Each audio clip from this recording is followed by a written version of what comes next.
नमस्कार, आपके साथ मैं हूं सुमेरा खान। भारत रत्न अटल बिहारी वाजपेयी जी ने कहा था कि आप दोस्त बदल सकते हैं पर पड़ोसी नहीं। जाहिर है यही सच्चाई है, लेकिन जब पाकिस्तान और चीन जैसे नापाक पड़ोसी हों तो कैसे निपटा जाए? ये सवाल इसलिए क्योंकि 7 दशक के दौरान बार बार शिकस्त के बाद भी जिन्ना के मुल्क के हुक्मरानों की अकल ठिकाने नहीं आई है। सवाल यह है कि क्या पाकिस्तान पूरी तरह बर्बाद होने के बाद ही मानेगा? क्या LAC से पहले LOC पर जंग होगी? और क्या POK में काराबाग की तरह हमला हो सकता है? यह सवाल इसलिए क्योंकि दिवाली से पहले POK में बरसे हिंदुस्तानी बारूद के बाद पाकिस्तान की सनसनीखेज साजिश की जानकारी मिल रही है। इस साजिश में पाकिस्तान के साथ उसके मालिक चीन और तुर्की को भी शामिल बताया जा रहा है। LOC पर पाकिस्तान के सबसे नए पाप का प्रमाण देती ये सुपर एक्सक्लूसिव रिपोर्ट देखिए।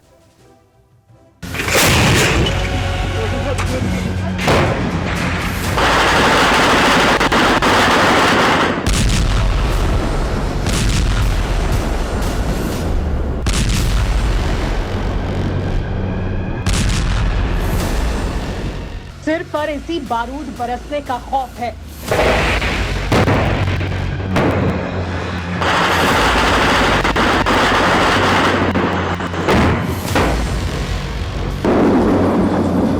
POK में फिर से बंकर तोड़ प्रहार का डर है।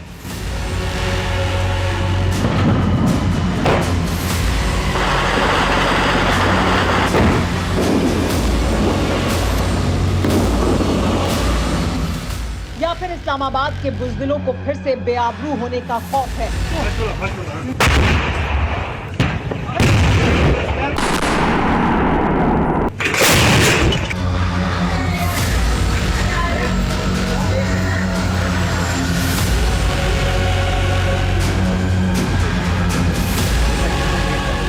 जिन्ना के मुल्क के हुक्मरानों के दिमाग में कुछ तो है जो पाकिस्तान के पापियों के जहन में जंगी जुनून खत्म नहीं होने दे रहा, वरना सरहद पार के दहशतगर्द शैतानों की ये उछलकूद खत्म हो गई होती।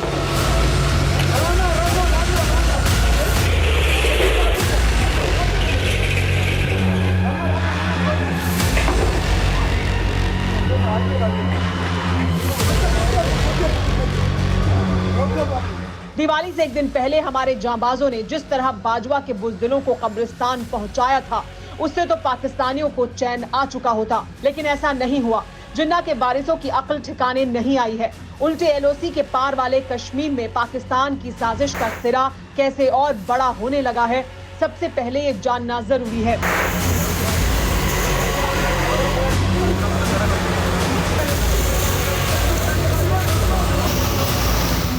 पाकिस्तान POK में बड़ी साजिश रच रहा है। LOC पर पाकिस्तानी फौज की तैनाती बढ़ी है। पाकिस्तान आर्मी ने टैंक तोपें भी तैनात की हैं। POK में 300 आतंकी घुसपैठ की फिराक में हैं।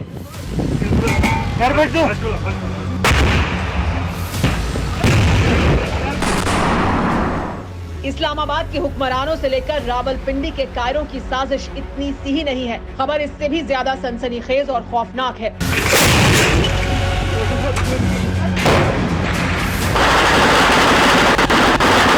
पाकिस्तान की एक नई साजिश की जानकारी सामने आई है।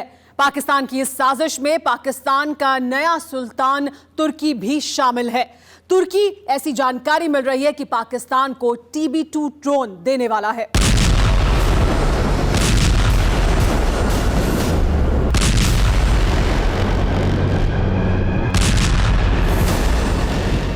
इस तस्वीर को गौर से देखिए।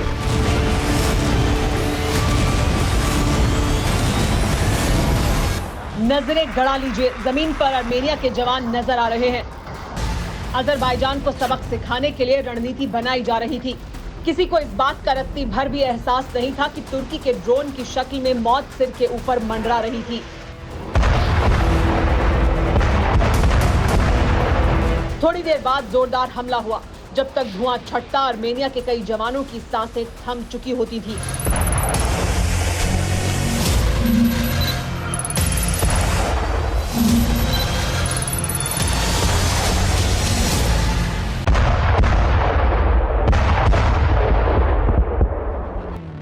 दो महीने तक इसी तरह अजरबैजान तुर्की के ड्रोन से काराबाख में बारूद बरसाता रहा। तुर्की के ड्रोन के सहारे अजरबैजान ने आर्मेनिया को घुटनों पर ला दिया था। 2 महीने की जंग के दौरान ड्रोन हमलों में आर्मेनिया के 185 T-72 tank, 90 armoured fighting vehicles, 182 artillery weapons, 73 multiple rocket launchers, 26 जमीन से हवा में मार करने वाले missile defence system, 5 S-300 defence system, 1 Sukhoi 25 लड़ाकू विमान, 4 ड्रोन और 451 मिलिट्री वाहन तबाह हुए।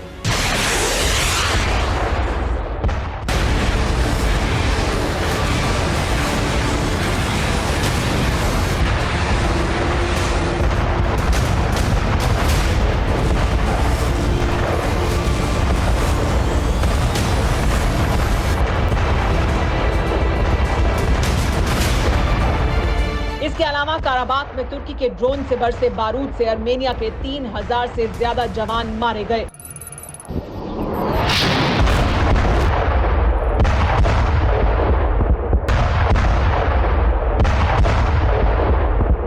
नागोर्नो काराबाख की जंग में तुर्की के ड्रोन की सबसे ज्यादा चर्चा रही। तुर्की से मिले इन्हीं ड्रोन की बदौलत अजरबैजान ने आर्मेनिया पर फतह हासिल की।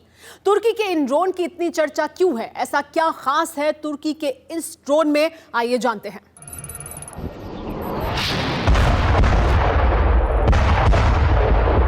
ये तस्वीरें तुर्की के उसी TB2 ड्रोन की हैं, जिसने काराबाख में भीषण तबाही मचाई और जिसे अब पाकिस्तान जैसा दहशतगर्द मुल्क भी हासिल करने की कोशिश कर रहा है। TB2 को ड्रोन जगत का स्टार माना जाता है।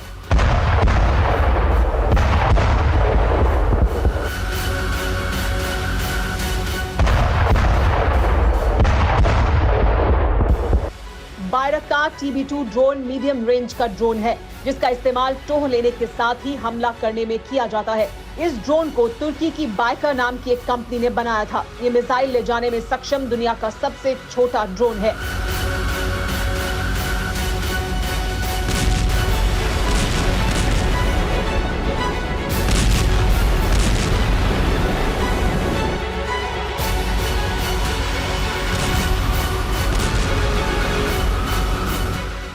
सितंबर से ही अजरबैजान ने ड्रोन से हमले शुरू कर दिए थे।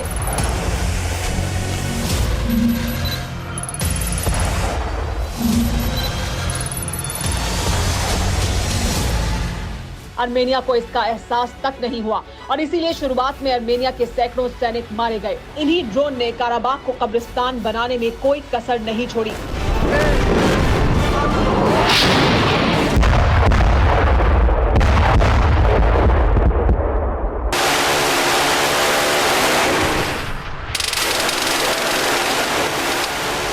खास बात यह है कि ये ड्रोन खुद टारगेट को लोकेट कर हमला कर सकता है। साथ ही ड्रोन में लगे कैमरे में हमले की तस्वीरें भी कैद होती रहती हैं।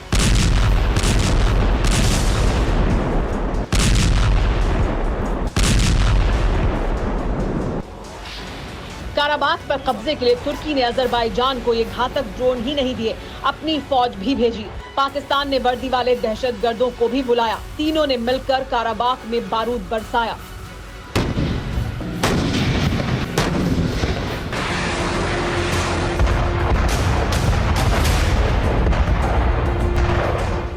लेकिन सवाल यह है कि क्या तुर्की पाकिस्तान को TB2 ड्रोन दे सकता है? क्या कंगाल पाकिस्तान की ड्रोन खरीदने की औकात है?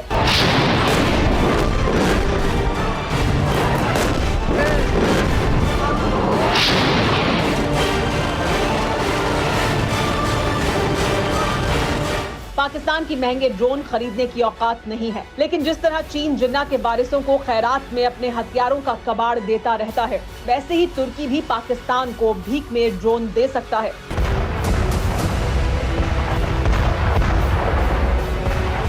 तुर्की अब पाकिस्तान की सैन्य ताकत बढ़ाने में भी पाकिस्तान की मदद कर रहा है।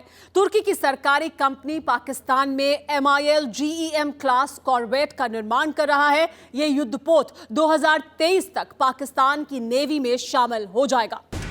तुर्की का तिकड़मी तानाशाह इस्लामी मुल्कों का खलीफा बनने का ख्वाब देख रहा है। पाकिस्तान जैसे कट्टरपंथी और दहशतगर्द मुल्क अर्दोआन के ख्वाब को हकीकत में बदलने के लिए मुफीद हैं।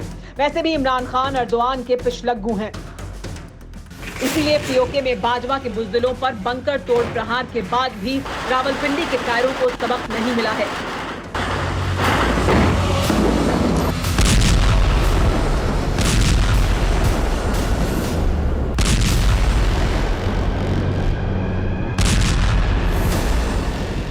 इसीलिए बाजवा ने पीओके में अपनी जमात का पूरी तरह से सफाया करवाने का प्लान तैयार कर लिया है। पाकिस्तान ने एलओसी पर फौज की तैनाती बढ़ाई है, स्नाइपर की भी तैनाती की गई है। इसकी वजह सिर्फ और सिर्फ आतंकियों की घुसपैठ है। प्रधानमंत्री मोदी ने ब्रिक्स समिट को संबोधित किया, दुनिया को पाकिस्तान और चीन की करतूतों से आगाह किया। ब्रिक्स वर्चुअल सम्मेलन में प्रधानमंत्री ने पाकिस्तान को बिना नाम लिए कटघरे में खड़ा किया, दुनिया से आतंकवाद के खिलाफ मिलकर लड़ाई लड़ने की अपील की तो पाकिस्तान के मालिक चीन पर भी इशारों में ही निशाना साधा। प्रधानमंत्री मोदी ने अपने भाषण के दौरान रूस के राष्ट्रपति व्लादिमीर पुतिन की जमकर तारीफ की, लेकिन जिनपिंग का जिक्र तक क्यों नहीं किया, जानना चाहते हैं तो ये रिपोर्ट देखिए।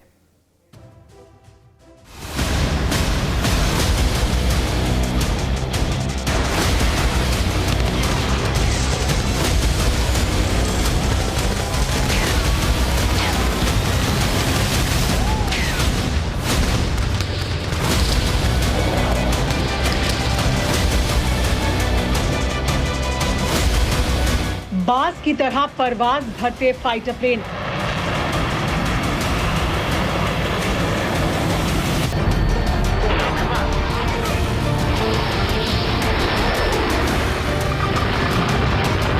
समंदर की लहरों को चीरते जंगी जहाज,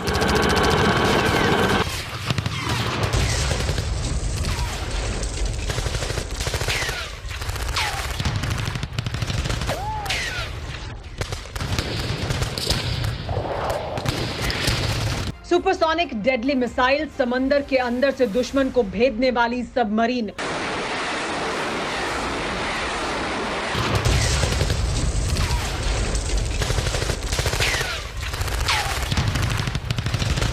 और दुनिया के 4 सबसे ताकतवर देशों की नेवी।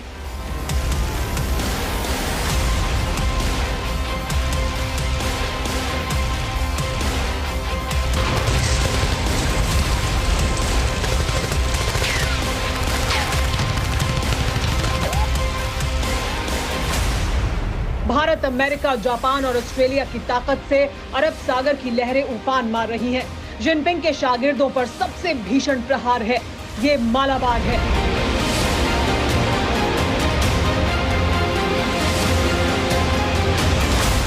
मालाबार एक्सरसाइज का दूसरा राउंड शुरू हो चुका है। अरब सागर में क्वाड देशों की नेवी सबसे बड़ी ड्रिल कर रही है।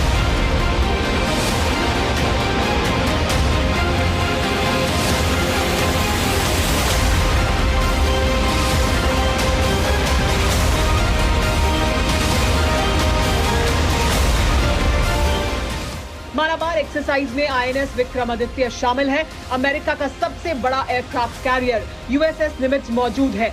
ऑस्ट्रेलियाई नेवी का फ्रीगेट, बलाट और हेलीकॉप्टर शिरकत कर रहे हैं।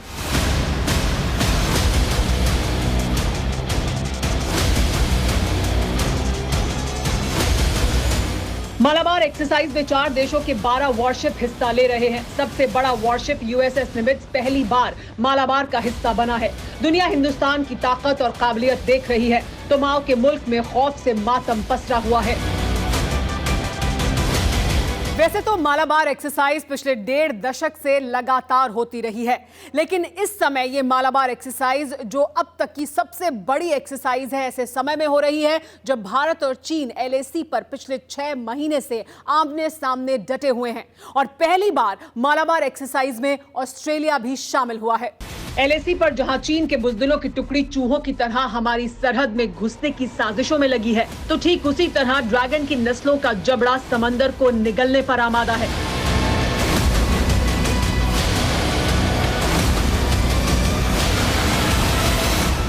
साउथ चाइना सी में चीन लगातार उकसाने वाली कार्रवाई कर रहा है। कभी जंगी बेड़े उतारे जाते हैं तो कभी लड़ाकू विमान उड़ाए जाते हैं, लेकिन अब तमाशे का वक्त बीत चुका है। अब बारी बारूद बरसाने की है, बीजिंग से लेकर शंघाई तक और उन सभी ठिकानों तक जहां भी माओ के वारिसों के पाप का सिरा जुड़ता है। इसीलिए 4 देशों के जंगी जहाज जब एक साथ अरब की खाड़ी में गरजे तो शी जिनपिंग की नींदें उड़ गईं। जिनपिंग की प्रोपेगेंडा मशीनरी एक्टिव हो गई और लगे हाथ चीनी चांडालों के नए तमाशे का वीडियो जारी कर दिया गया।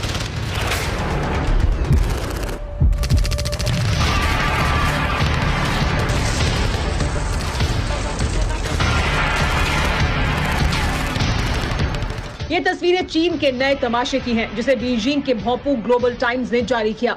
बताया गया कि ये साउथ चाइना सी से लगता चीन का ग्वांगडोंग प्रांत है, जहां चीन ने अपने लेटेस्ट एम्फीबियस वॉरशिप को समंदर में उतारा।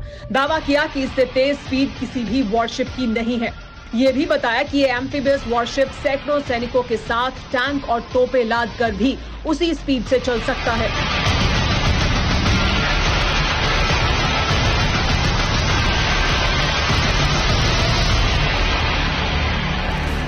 चीन क्वाड को लेकर शुरू से ही खौफ में है, इसीलिए अब जब मालाबार एक्सरसाइज में 4 ताकतवर देश एक साथ आ चुके हैं, तो शंघाई के सियारों का हलक सूखा हुआ है।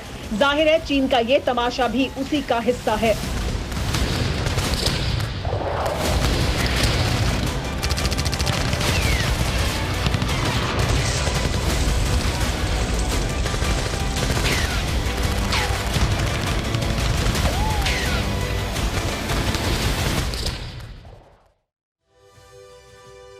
पाकिस्तान, तुर्की और चीन दुनिया के लिए नासूर बन चुके हैं। पाकिस्तान जहां दुनिया भर में आतंकियों का सप्लायर है, वहीं तुर्की दुनिया को मजहबी कट्टरता की आग में झोंक रहा है। तो दोनों के सरगना चीन की करतूतों से पूरी दुनिया करहा रही है। साल भर पहले 17 नवंबर को चीन में कोरोना का पहला मामला सामने आया था, जो एक साल के दौरान धरती के हर हिस्से को तबाह कर चुका है।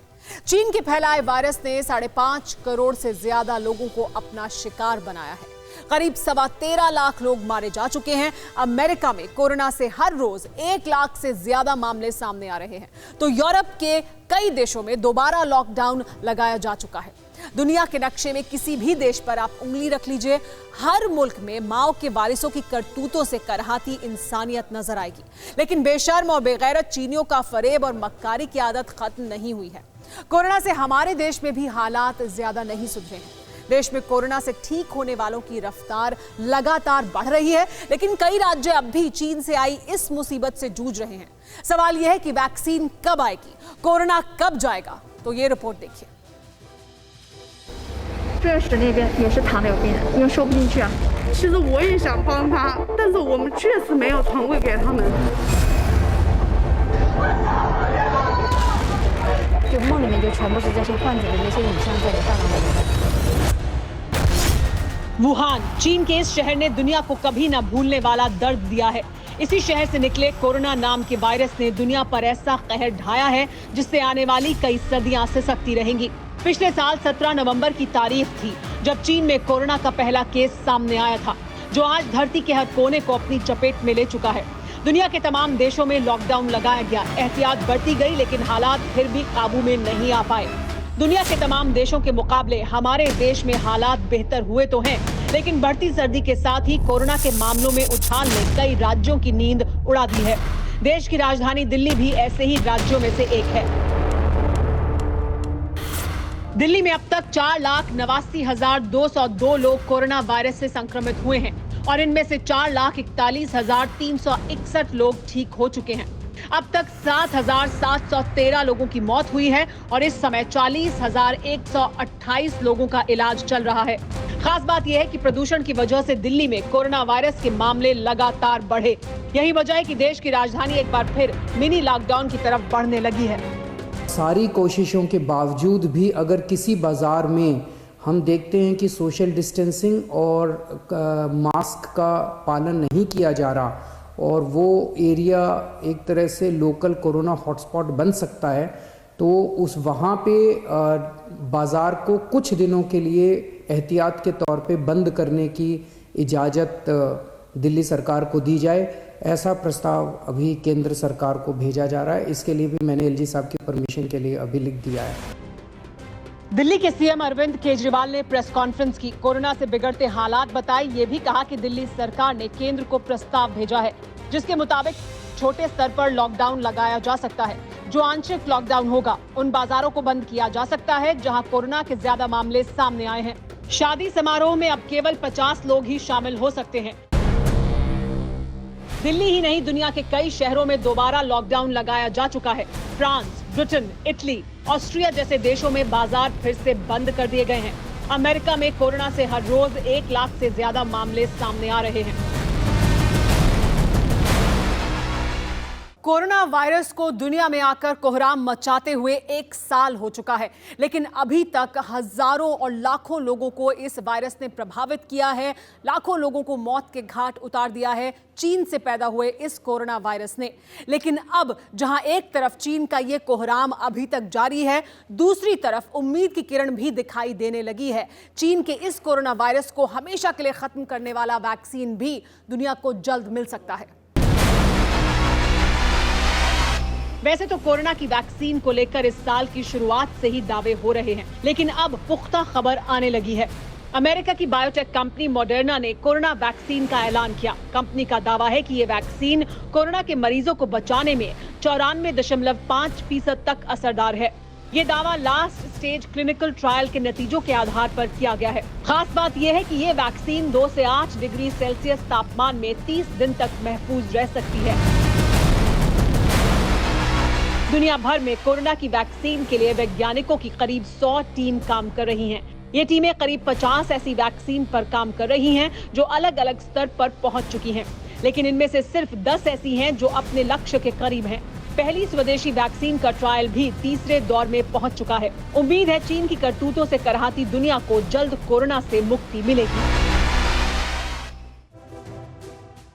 इतिहास गवाह है कि जब भी कोरोना की तरह की कोई अनसुलझी पहेली सामने आती है तो साजिशों की बू आने लगती है। यही वजह है कि हम कोरोना वायरस पर चीन की हकीकत को सामने लाना अपनी जिम्मेदारी समझते हैं और हम यही कर रहे हैं।